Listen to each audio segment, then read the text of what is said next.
To burning topic. Car కదలదు, bike దూసుకుపోదు, నగరం నలుదిక్కుల భారీగా ట్రాఫిక్ జామ్లు. ఒకప్పుడు బాటిల్ నెక్స్కి మాత్రమే పరిమితం అనుకున్న రద్దీ ఇప్పుడు యూటర్న్ల దగ్గర కనిపిస్తోంది. విచిత్రం ఏంటంటే ఫ్లైఓవర్ల మీద కూడా జామ్ జాటమే. టోటల్గా చక్రబంధంలో చిక్కుకున్నాడు సగటు వాహనదారుడు. 10 ఏళ్ల క్రితం హైదరాబాద్ ట్రాఫిక్ ఎలా ఉండేది, ఇప్పుడు ఎలా ఉంది, మరో 10 ఏళ్ల తర్వాత ట్రాఫికర్ ఏ రేంజ్లో ఉంటుంది చూద్దాం ఇవాల్టి బర్నింగ్ టాపిక్లో.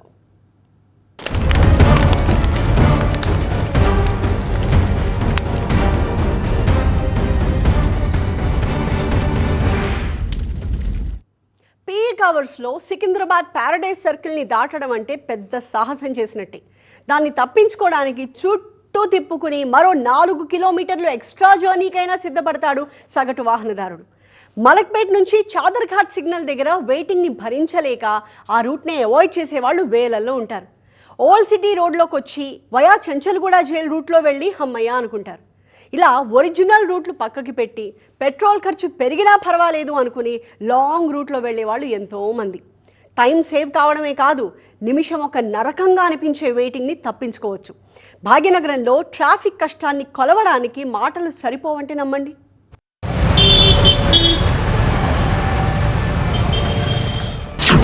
మాదాపూర్ ఇనార్బిట్ నుంచి ఐకియా హబ్ వరకు దూరం 1.5 కిలోమీటర్లు, జర్నీ టైం 20 నిమిషాలు. ఎన్ఎండిసి ఫ్లైఓవర్ నుంచి పీవీ ఎక్స్ప్రెస్ వే ఎంట్రీ వరకు దూరం 2 కిలోమీటర్లు, జర్నీ టైం 25 నిమిషాలు.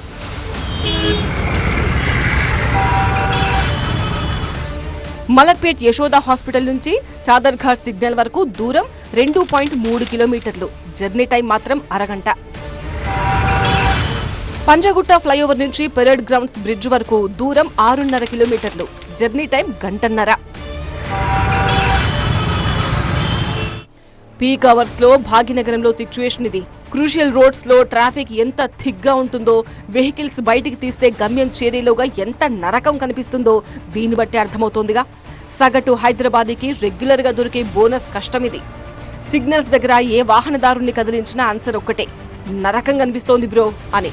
హైదరాబాద్ రోడ్ల మజాకా. ట్రాఫిక్ వాళ్ళేమో మున్సిపల్ వాళ్ళ మీద ఎక్కేస్తారు, మున్సిపల్ వాళ్ళేమో ట్రాఫిక్ వాళ్ళ మీద ఇస్తారు, వీళ్ళందరూ కలిసి గవర్నమెంట్ మీద ఇస్తారు. 4-5 days నుంచి ట్రాఫిక్ చాలా ఎక్కువ ఉంది. 5 కిలోమీటర్స్కి minimum half an hour 45 minutes పడుతుంది. స్కూల్స్ స్టార్ట్ అయితే ఇంకా ట్రాఫిక్ ఎక్కువ. రోడ్లు చిన్నగా ఉండటం వల్ల ఎక్కువ ట్రాఫిక్ జామ్ అవుతుంది. తీవ్రం, అత్యంత తీవ్రం.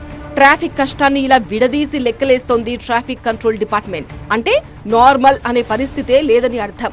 ఉదయం 7 మొదలు రాత్రి 11 దాకా డే టైం ఆశాంతం రోడ్లపై అష్ట కష్టమే. కంజెషన్ పాయింట్స్ ను బట్టి హైదరాబాద్ లో మొత్తం 7 హాట్ స్పాట్స్ ను మార్కౌట్ చేసింది ట్రాఫిక్ విభాగం. కేబీఆర్ పార్క్, చార్మినార్ చౌరస్తా, Chadarghat signal, Begumpet SP road, నాంపల్లిలో MJ market, Masab tank, Virinchi hospital, Mehdipatnam, Nanal Nagar. పొరపాటున ఈ 7 రోడ్ల మీదకి ఎక్కారో అంతే సంగతులు. డెస్టినేషన్ చేరేలోగా చినిగి చాటవడం ఖాయం. వీటికి అదనంగా మరో 18 ఇరుకైన కారిడార్స్ ను ఐడెంటిఫై చేసింది ట్రాఫిక్ శాఖ. ఈస్ట్ హైదరాబాద్ లో 2 రోడ్లు కలిసే ఆ ఎంజే మార్కెట్ స్ట్రెచ్ ను కనుక దాటితే ఏదో పెద్ద ఘనకార్యం సాధించినట్టే. సిటీలో ఇటువంటి జంఝాటాలు చాలానే ఉన్నాయి. ఇక్కడ కూకట్పల్లి వై జంక్షన్ గురించి గట్టిగా చెప్పుకోవాల్సిందే. బాలానగర్ నుంచి మియాపూర్ వెళ్లాలన్నా, అమీర్పేట్ నుంచి జేఎన్టీయూకు వెళ్లాలన్నా ఈ వై జంక్షనే దిక్కుముక్కు. ప్రైవేట్ ట్రావెల్స్ బస్సులు రోడ్డెక్కే నైట్ టైం అయితే రోడ్లపైనే గంటలకు గంటలు గడిచిపోతాయి. ఇక వానాకాలం వచ్చి చినుకు పడితే నత్తకు నడక నేర్పినట్టే ఉంటుంది ఇక్కడ వాహనాల కదలిక. ఈ యొక్క వై జంక్షన్ తో పాటు జేఎన్టీ కావచ్చు, మియాపూర్ లాంటి ప్రాంతాల్లో కూడా ఈ యొక్క ట్రాఫిక్ సంబంధించినటువంటి సమస్యలు తలెత్తుతున్నాయి. దానికి సంబంధించి కూడా ప్రత్యామ్నాయ మార్గాల ద్వారా ఒకవైపు ట్రాఫిక్ సంబంధించినటువంటి పోలీసులు కూడా యాక్షన్ ప్లాన్ చేస్తూ ఉన్నారు. అయినప్పటికీ కూడా ఈ ట్రాఫిక్ సమస్య మాత్రం కొనసాగుతున్నటువంటి పరిస్థితులు మనం చూస్తూ ఉన్నాం. దక్షిణ తెలంగాణ నుంచి సిటీలోకి ఎంట్రీ గేట్ గా పిలిచే ఉప్పల్లో అయితే రోడ్ టెర్రర్ మామూలుగా ఉండదు. పైగా ఇప్పుడు వరంగల్ హైవేపై నిర్మించే ఎలివేటెడ్ కారిడార్ పనుల వల్ల 3 నెలల పాటు ఉప్పల్ జంక్షన్ జామ్ అయినట్టే. హైదరాబాద్ నుంచి యాదగిరిగుట్ట వెళ్లే వాళ్లకు సినిమా కనిపిస్తుంది. ప్రత్యామ్నాయ ఏర్పాట్లు చేసుకుంటారు. ఇంకా బీరప్పగూడ నుంచి పోవాలి, అవన్నీ పోవాలంటే ఒక ఏరియా నుంచి పోవాలంటే అవన్నీ చిన్న చిన్న సందులు, అవన్నీ పోవడం కూడా కష్టమే. కానీ ఇదే రోడ్డు ఒక సైడ్ బూసి ఒక సైడ్ పంపిస్తే చాలా బాగుండు. మొత్తం రోడ్డు బంద్ చేస్తే చాలా ఇబ్బంది అవుతుంది అందరికీ. నగరం నడిమధ్యలో ఉండే KBR park lungs of Hyderabad అని మరో పేరుంది దీనికి. కానీ గ్రీనరీ మాటేమో గానీ ఈ పార్క్ చుట్టూ రోడ్లపై జనానికి ఉక్కబోత తప్పడం లేదు. పంజాగుట్ట టు హైటెక్ సిటీ, మాదాపూర్ను కనెక్ట్ చేసే ప్రధాన రహదారి కేబీఆర్ పార్క్ జంక్షన్. మామూలుగానే కేబీఆర్ చుట్టూ ట్రాఫిక్ పీక్స్ లో ఉంటుంది.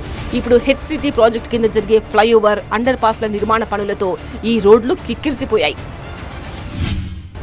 హైటెక్ సిటీకి కనెక్ట్ అయ్యే మెయిన్ రోడ్ కావటం, లక్షలాది వాహనాలకు ఇది ఒక్కటే రూట్ అవ్వటము, దాంతో నిర్మాణ పనుల కోసం రోడ్డును బ్లాక్ చేయడంతో వేల లక్షల వాహనాలు ఈ చిన్న సందు గుండా వెళ్లటంతో 24 గంటలు ఈ రోడ్లో ట్రాఫిక్ జామ్ ఏర్పడుతుంది. సో పోలీసులు దీనికి, అధికారులు దీనికి సరైన ప్రత్యామ్నాయ రూట్లను ఎంచుకోకుండా ఇలా రోడ్లను బ్లాక్ చేయడం, కన్స్ట్రక్షన్తో చేయడంతోనే ఈ వాహనదారులు తీవ్ర ఇబ్బందులు పడుతున్న సిచ్యువేషన్ అయితే కనిపిస్తోంది.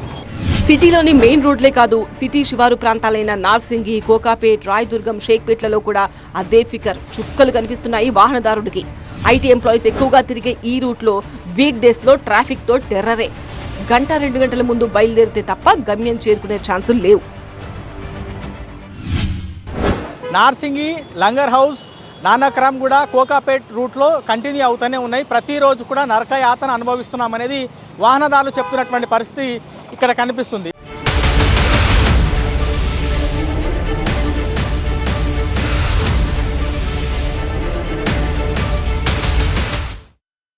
నగరంలో 7 హాట్ స్పాట్స్ ట్రాఫిక్ కంట్రోల్ వాళ్ళకే ఛాలెంజ్ విసురుతున్నాయి. ప్రస్తుతానికి ఒక 4 మేజర్ సర్కిల్స్ దగ్గర ట్రాఫిక్ సిచ్యువేషన్ ఎలా ఉందో లైవ్గా చూసే ప్రయత్నం చేద్దాం. జంట నగర వాసుల ట్రాఫిక్ కష్టాల గురించి ప్రత్యేకించి నేను మీకు పరిచయం చేయాల్సిన అవసరమే లేదు. నిత్యం రోడ్ల మీదకి ఎక్కే వాహనదారులు రోజు ఎలాంటి సిచ్యువేషన్ని ఫేస్ చేస్తున్నారు, ఎంత నరకం అనుభవిస్తున్నారు, ఎన్ని గంటల పాటు వాళ్ళ లైఫ్ టైం రోడ్ల మీదే గడిచిపోతోంది అనేది ప్రత్యేకంగా చెప్పాల్సిన అవసరం లేదు. సో ఇవాళ మే 20వ తారీఖు సాయంత్రం 7 గంటలైంది ఇప్పుడు టైం. సరిగ్గా 7 గంటల టైంలో మనం హైదరాబాద్లోని కొన్ని ప్రధానమైన కూడళ్ల దగ్గర ట్రాఫిక్ ఏ రకంగా ఉంది, గూగుల్ మ్యాప్స్ ద్వారా మనం దాని గురించి డీటెయిల్గా తెలుసుకోబోతూ ఉన్నాము. అయితే గూగుల్ మ్యాప్స్ వాడే అందరికీ కూడా తెలుసు బేసికలీ ఇక్కడ మనం ట్రాఫిక్ని ఏ రకంగా అంచనా వేస్తాము అన్నది. గ్రీన్ ఉంటే చాలా ఫ్రీగా ట్రాఫిక్ వెళ్ళిపోతుంది, ఎల్లో ఉంటే మైల్డ్ ట్రాఫిక్ ఉన్నట్టు, ఆరెంజ్ ఉంటే అంతకంటే కాస్త ఎక్కువ ట్రాఫిక్, ఇంకా రెడ్ ఉంటే లిటరలీ బంపర్ టు బంపర్, కొన్నిసార్లు వాహనాలు కనీసం ముందు కదిలే పరిస్థితి కూడా ఉండదు. సో దట్ ఈస్ మనకి ఇక్కడ కలర్స్ ఏం ఇండికేట్ చేస్తాయి అన్నది. సో 7 o'clockకి పంజాగుట్టలో లైవ్ ట్రాఫిక్ ఏ రకంగా ఉంది అన్నది మనం ఇప్పుడు గూగుల్ మ్యాప్స్ ద్వారా చూస్తూ ఉన్నాం. వెరీ క్లియర్లీ పంజాగుట్ట సిగ్నల్ ఇది, దీని చుట్టూ కూడా మనకి కంప్లీట్గా రెడ్ కనిపిస్తోంది. అంటే పంజాగుట్ట సిగ్నల్కి దారి తీసే రూట్స్ అన్నీ కూడా మనకి హెవీ ట్రాఫిక్తో కనిపిస్తున్నాయి. ఫర్ ఎగ్జాంపుల్ ఈ రూట్ తీసుకుంటే ఇది నిమ్స్ వైపు నుంచి పంజాగుట్ట సర్కిల్కి వచ్చే రోడ్, ఎంత స్ట్రెచ్ పొడవునా మీకు రెడ్ కనిపిస్తుంది చూడండి. అంటే ట్రాఫిక్ లిటరలీ చాలా డెడ్ స్లోగా నడుస్తుంది. అలాగే మనకి ఇటు బేగంపేట వైపు నుంచి పంజాగుట్టకు వచ్చే రూట్లో మనకి సిగ్నల్కి కాస్త దూరం వరకు కూడా రెడ్ కనిపిస్తుంది. ఆ తర్వాత కాస్త ఫ్రీ ట్రాఫిక్ మూవ్మెంట్ ఇక్కడ కనిపిస్తుంది. అమీర్పేట్ నుంచి వచ్చే రూట్ ఆల్మోస్ట్ మనకి ఇక్కడ చూడండి 4 కలర్స్ కనిపిస్తున్నాయి. వెనకాల టువర్డ్స్ అమీర్పేట్ వైపు అయితే కాస్త ఫ్రీగా ఉంది, ఆ తర్వాత సిగ్నల్కి వస్తూ ఉన్న క్రమంలో ఎల్లో, ఆ తర్వాత ఆరెంజ్, ఆ తర్వాత రెడ్. సో ట్రాఫిక్ ఏ రకంగా సిగ్నల్ దగ్గరకు వస్తూ ఉంటే హెవీ అయిపోతుంది, టైట్ అయిపోతుంది కనిపిస్తుంది. ఇక ఇటు బంజారా హిల్స్ మనకి రోడ్ నెంబర్ 3 నుంచి నాగార్జున సర్కిల్ మీదుగా పంజాగుట్ట సర్కిల్కి వచ్చే రూట్ అంతా కూడా కంప్లీట్గా రెడ్ అండ్ ఆరెంజ్ మిక్స్ కనిపిస్తుంది. సో విచ్ మీన్స్ ఇక్కడంతా కూడా ఆ స్ట్రెచ్ అంతా కూడా ఎప్పుడు చాలా హెవీ ట్రాఫిక్ ఉంటుంది. సో పీక్ అవర్ కాబట్టి 7 o'clock అంటే ఇప్పుడు కూడా లిటరలీ అలాంటి ట్రాఫిక్ మనకి పంజాగుట్ట ఫ్లైఓవర్ దగ్గర, పంజాగుట్ట సిగ్నల్ చుట్టుపక్కల మనకు కనిపిస్తుంది. సో ఇది చార్మినార్ సర్కిల్ 7 PMకి ఇక్కడ ట్రాఫిక్ ఏ రకంగా ఉంది. మనకు తెలుసు చార్మినార్ దగ్గర వరకు కూడా వెహికల్స్ ఎలో చేయరు కాబట్టి మధ్యలోనే అక్కడే చుట్టుపక్కల ఆపేస్తారు కాబట్టి మనకి ట్రాఫిక్ వేరే సర్కిల్స్ దగ్గర మాత్రమే మనకు కనిపిస్తుంది. ఫర్ ఎగ్జాంపుల్ ఇది గుల్జార్ హౌస్ సర్కిల్. సో అంటే మనం నాంపల్లి నుంచి అఫ్జల్గంజ్ మీద నుంచి గుల్జార్ హౌస్ సర్కిల్కి వచ్చిన తర్వాత అక్కడి నుంచి లోపలికి చార్మినార్ దగ్గరికి వస్తాం. సో ఇక్కడ చూడండి లిటరలీ పూర్తిగా కంప్లీట్గా రెడ్గా మనకి ఇక్కడ కనిపిస్తుంది. అంటే ఏరియా మొత్తం ఈ సర్కిల్ చుట్టుపక్కలంతా కూడా ట్రాఫిక్ బీభత్సంగా ఉంది ఈ టైంకి అన్నది క్లియర్గా అర్థమవుతుంది.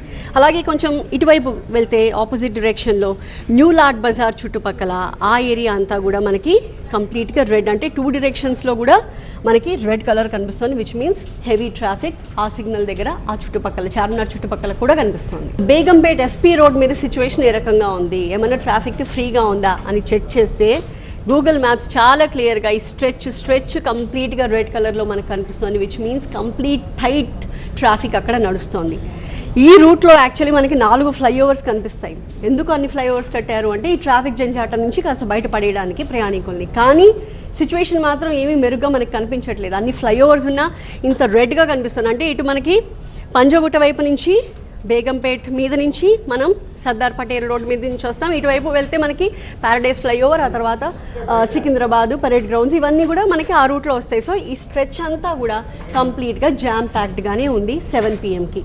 ఇక ఇప్పుడు మోస్ట్ డిబేటెడ్ ఇష్యూ ఏంటి అంటే కేబీఆర్ పార్క్ చుట్టూ జరుగుతున్న ఈ కన్స్ట్రక్షన్, హెచ్ సిటీ డెవలప్మెంట్ అంతా కూడా.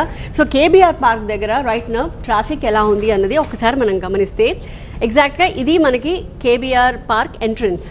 సో ఇది Banjara hills road number 3, road number 2 దాటుకుని మనం కేబీఆర్ సిగ్నల్ దగ్గరకు వస్తాం. ఇటు నుంచి లెఫ్ట్కి వస్తే మనకి ఇక్కడ బసవతారకం, ఆ ముందుకు వస్తే బీఆర్ఎస్ ఆఫీసు, అగ్రసేన స్టాచ్యూ, ఇదంతా ఈ రూట్ ఇలా కనిపిస్తుంది. ఇక్కడ నుంచి ఇటు వెళ్తే మనకి టీడీపీ ఆఫీస్, అటు నుంచి ఇంకొంచెం ముందుకెళ్తే మనకి ఇక్కడ కరెక్ట్గా Jubilee Hills check post. So యాక్చువల్గా ట్రాఫిక్ ఇప్పుడు ఈ రూట్లో ఎలా ఉంది చూడండి. అంటే అటువైపు నుంచి జూబ్లీ హిల్స్ చెక్ పోస్ట్ నుంచి మనం కనుక కేబీఆర్ పార్క్ సిగ్నల్ దగ్గరికి రావాలి, అక్కడి నుంచి బంజారా హిల్స్ రోడ్ నెంబర్ 2 వైపు తిరగాలి అంటే కంప్లీట్గా మనకి రెడ్ కనిపిస్తుంది, విచ్ మీన్స్ అదంతా కూడా జామ్ ప్యాక్డ్గా ఉంది. అయితే యాక్చువల్గా ఇప్పుడు హెచ్ సిటీ ఈ ప్రాజెక్ట్ చేపట్టిన రీజనే ట్రాఫిక్ ఇష్యూస్ని తగ్గించడానికి, ఫ్రీ ఫ్లో ఆఫ్ ట్రాఫిక్ చేపట్టాలి. ఇప్పటివరకు మనకి 15 km/h స్పీడ్ మాత్రమే చుట్టుపక్కల నడుస్తుంటే దాన్ని 35కి పెంచాలి అన్నది ప్రభుత్వ టార్గెట్. సో 1 week బ్యాక్ ఒక ట్రయల్ రన్ జరిగింది. ఏంటి, ఈ చుట్టుపక్కల అంతా కూడా ఈ రూట్ మొత్తాన్ని 1 way చేయాలి అని. అంటే మీరు కేబీఆర్ సిగ్నల్ దగ్గర నుంచి ఇటువైపు వెళ్ళడానికి ఇంకుండదు, రైట్ టర్న్ తీసుకోవడానికి ఉండదు. సో కంప్లీట్గా మీరు జూబ్లీస్ చెక్ పోస్ట్కి వెళ్ళాలంటే చుట్టూ తిరిగి మాత్రమే ఇక్కడికి వెళ్ళాలి, విచ్ మీన్స్ 5 kilometers మీరు చుట్టూ కేబీఆర్ చుట్టూ ట్రావెల్ చేసి మాత్రమే వెళ్ళాలి. సో ఇప్పటికైతే అది ఫైనల్ కాలేదు, బట్ ఒకవేళ ఇది వర్కౌట్ అవుతుంది అని అధికారులు భావిస్తే మేబీ దాన్ని ఇంప్లిమెంట్ చేయొచ్చు. ఆ తర్వాత జస్ట్ ఇమాజిన్ కొంచెం డిస్టెన్స్కి కూడా you have to travel the whole thing. So finally జంట నగరాల్లో ఏ కూడలి చూసినా ఏమున్నది గర్వకారణం, వాహనదారుల road life bumper to bumper జంజాటం అన్నట్టుగా ఉంది పరిస్థితి. భాగ్యనగరం ఎంతో ఎదిగింది, ఎటు చూసినా వెలుగు జిలుగులే. ద మోస్ట్ హ్యాపెనింగ్ సిటీ అని, స్క్రోలింగ్ సిటీ అని, the city that never stops అని, దుబాయ్ ఆఫ్ ఇండియా అని, డెవలప్డ్ సిటీగా హైదరాబాద్కి చాలా చాలా మేక్ ఓవర్స్ వచ్చాయి. పైగా జనాభా పరంగా 4th largest city in India హైదరాబాదే. టోటల్గా భాగ్యనగరం కట్అవుట్ సైజ్ ఆకాశమంత ఎత్తుకు చేరింది. అంతా మారింది కానీ ఒక్క ట్రాఫిక్ బాధ మాత్రం ఇంచైనా మారలేదు. పాత ప్రభుత్వాలు మారి కొత్త ప్రభుత్వాలు వచ్చినా హైదరాబాద్ వాహనాల రద్దీకి పరిష్కారం అయితే దొరకలేదు. స్వయానా సీఎం రేవంత్ రెడ్డి జోక్యం చేసుకుని డీజీపీని అలర్ట్ చేశారంటే సిచ్యువేషన్ ఎంత సీరియస్ అర్థమవుతోంది. మరి సగటు వాహనదారుడి బాధలో మార్పు వస్తుందా? 10 ఏళ్ల తర్వాత హైదరాబాద్లో వెహికల్ యావరేజ్ స్పీడ్ పెరుగుతుందా లేక ఇంకా తగ్గుతుందా?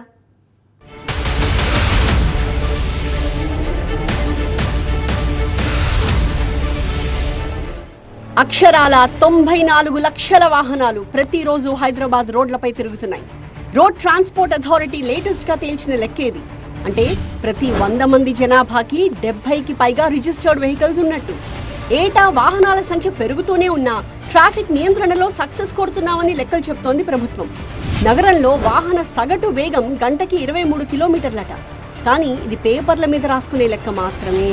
రోడ్డు మీదకి వచ్చి రియాలిటీని పరిశీలిస్తే దీనికి పూర్తిగా విరుద్ధం. గంటకు 10 కిలోమీటర్లు ప్రయాణించడమే గగనం అయిపోతోంది సిటీ జనానికి. రోడ్లపైకి వచ్చే వాహనాల తాకిడిని తట్టుకోవడానికి పైన ఒక ఫ్లైఓవర్, దానిపైన ఇంకో ఫ్లైఓవర్, ఇది చాలదన్నట్టు మెట్రో లైన్ ఒకటి. జనాన్ని ట్రాఫిక్ నరకం నుంచి కాపాడడానికి భీకరమైన కసరత్తు చేస్తోంది మున్సిపల్ మెకానిజం. ప్రభుత్వం కూడా కావాల్సినన్ని నిధులు ఇచ్చి మెహూనా అంటోంది. ప్రస్తుతం హైదరాబాద్ మొత్తం మీద 40 ఫ్లైఓవర్లు, ఎలివేటెడ్ కారిడార్లు ఉన్నాయి. భాగ్యనగరాన్ని ట్రాఫిక్ ఫ్రీ సిటీగా మార్చడమే టార్గెట్గా ఏటా హెచ్ఎండిఏ ఎక్సర్సైజ్ చేస్తూనే ఉంది. లేటెస్ట్గా 31 ఫ్లైఓవర్లు, 17 అండర్ పాస్ల నిర్మాణం కోసం 7,000 కోట్ల ఫండ్ శాంక్షన్ చేసింది.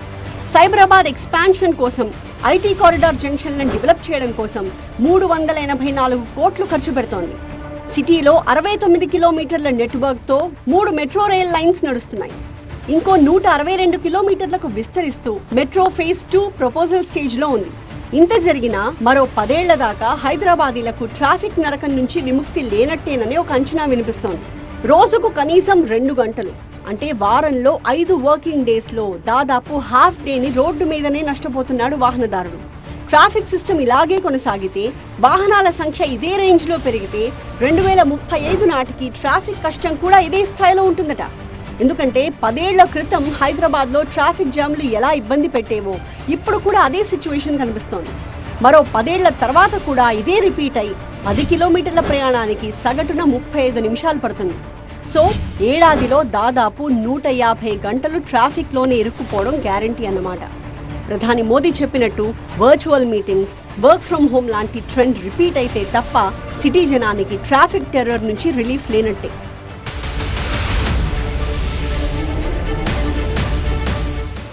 ముఖ్యంగా చార్మినార్ పరిసర ప్రాంతాల్లో వాహనాల రద్దీని క్రమబద్ధీకరించడం పెద్ద సవాల్గా మారింది. ఇందుకోసం ప్రత్యేకంగా ట్రాఫిక్ కంట్రోల్ టీమ్స్ ఏర్పాటయ్యాయి. రద్దీ తీవ్రతని బట్టి ట్రాఫిక్ సిగ్నల్స్ టైమింగ్స్ మారుస్తున్నారు.